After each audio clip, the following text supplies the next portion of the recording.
And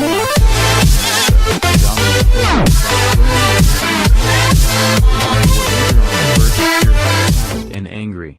It depended on if they played.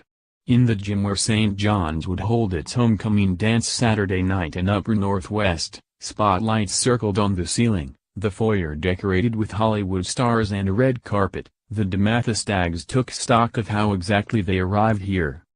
Where were they?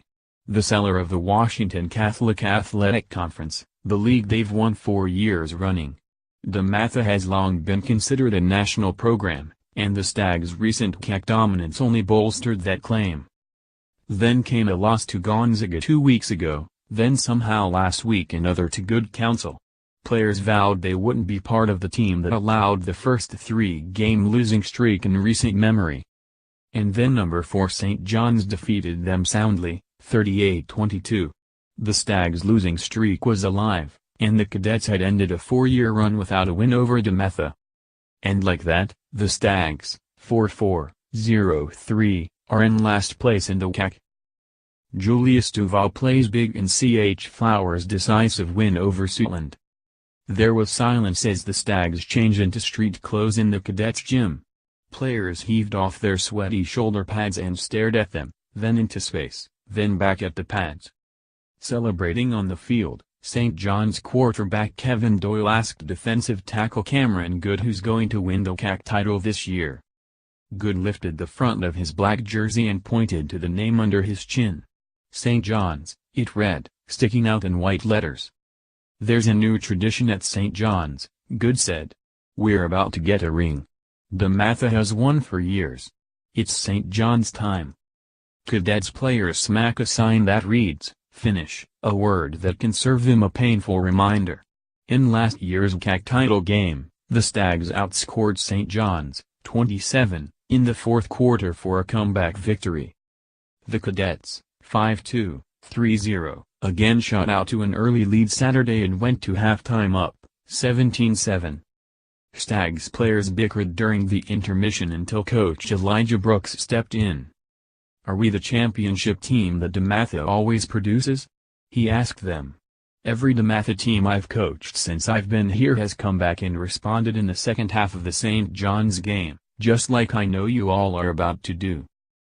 Behind Noah Kim, Westfield rolls past rival Centerville in the second half. The number 14 Stags moved 80 yards in 17 plays to open the half for a score. The drive chewed 7 minutes off the clock, and sparked the team. "We're right there," offensive lineman Austin Fontaine shouted running off the field. "It can be done." But St. John's responded with its own touchdown drive, then forced DeMatha into a 3-and-out. Then Oil hit Charles Briscoe over the middle, and the wide receiver slithered out of tackles and into the end zone. The Cadets played music on the sideline while classmates in the stands chanted, "0-3." Cook rushed for 47 yards on 15 carries and ran for 2 touchdowns. Doyle, a Michigan commit, threw for 266 yards, 2 touchdowns and an interception on 22 of 33 passing. DeMatha tailback Dominic Logan Neely ran for 63 yards and 2 touchdowns on 14 carries.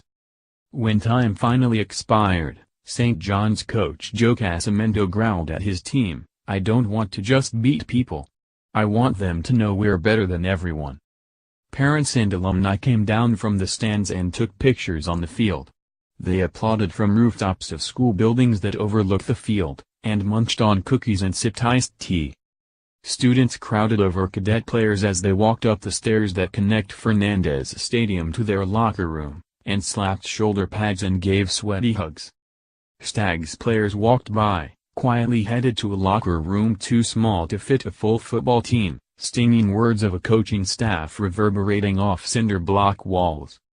"Today, this is not a good football team," one coach told a huddle of defensive linemen. "Somebody has to say it out loud."